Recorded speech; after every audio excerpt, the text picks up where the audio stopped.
Преди да заспиш, кажи тихо тези 4 думи към Бога, особено последната. Не бързай да гасиш светлината. След като ги изречеш, тези думи ще донесат мир в дома ти и ще успокоят сърцето ти. Когато ги прочетеш до край, ще заспиш в Божия мир и ще се събудиш с нова надежда. Първо, благодарност. Господи, благодаря ти, че днес беше с мен. Благодаря ти за дома, в който намирам покой. Благодаря ти за покрива, който ме пази от бурите. Благодаря ти, че донесе мир и тишина в моя дом и че закриляш хората, които обичам. Второ, закрила.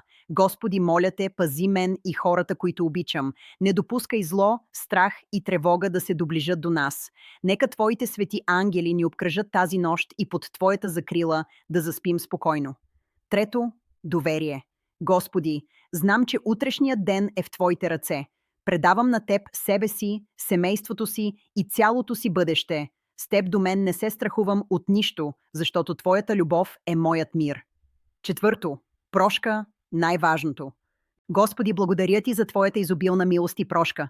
Прости ми всички грехове, съзнателни и несъзнателни. Отнеми безпокойството и тревогата от сърцето ми. Докосни ме с Твоята благодат, успокой сърцето ми и ми подари тих и спокоен сън. Дълбоко вярвам, че утре Твоята милост отново ще бъде нова. Господи, на Теб принадлежи всяка слава. Всеки, който напише Амин и сподели тази молитва, ще отвори вратата на небесната помощ за себе си и за хората, които обича. Когато споделяме молитвата, благодатта започва да тече и чудесата се случват. Амин.